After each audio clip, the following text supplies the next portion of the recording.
I want to talk to you about something really serious. This is DHS and the administration putting out misleading, sometimes completely false information about what's going on in Chicago and Portland, places where you have big military presence, where you have incidents involving CBP and ICE. Obviously, you're seeing these unbelievable videos coming out of Portland and Chicago. You have a member of the clergy being shot in the head with a plastic bullet, it appears. You've got tear gas being dispensed into neighborhoods. It's absolutely out of control. But I want to talk to you about what happens after these incidents take place. Last weekend, a Border Patrol agent shot a Chicago woman who was involved in an altercation with CBP vehicles. Less than 3 hours after that shooting, DHS puts out a statement, and it makes these pretty remarkable claims to justify why the agent had no choice but to fire his weapon. But it turns out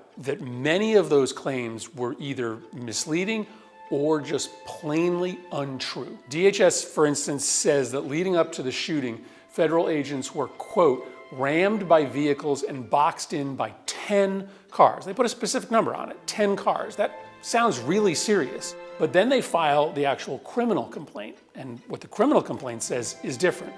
2 cars. Okay? The image in your mind of 10 cars circling a DHS vehicle, very different than 2 cars. DHS also said in that statement that the woman was, quote, armed with a semi-automatic weapon. Okay, that sounds serious. But guess what?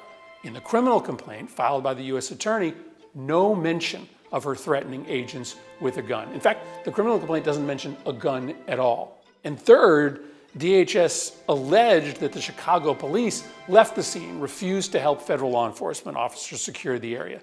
That's just a bold-faced lie. We know that because there are photos of Chicago police officers at the scene following the shooting. Not only that, there's a video of Chicago officers wiping their eyes after they were tear-gassed by federal agents. So the DHS statement, which they rush out 3 hours after the shooting to try to justify what happened, is just filled with misleading and false claims. And it's really disturbing because it's becoming their standard practice. So here's another example. In mid-September, ICE shoots a 38-year-old father of 2 during an attempted arrest.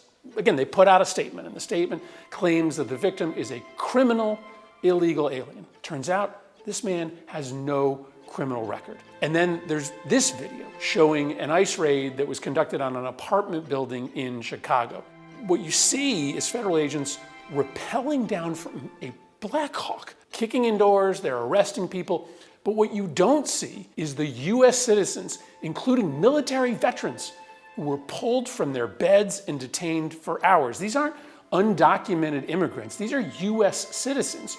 You don't see in those videos the kids who were reportedly separated from their parents, who were zip-tied together and detained in the middle of the night. None of that is in the statement or the videos that you get from the administration. Perhaps the biggest fabrication of all is DHS's insistence that they are only in all these situations targeting what they call, quote, the worst of the worst. When in reality, we've got data that shows that 70%, 7 out of 10 people that ICE is detaining have no criminal convictions. The Department of Homeland Security, the Trump administration, they are contorting, they are omitting facts in some cases, and in other cases, they are straight up lying in order to support their narrative that these Democratic-led cities and states are war zones.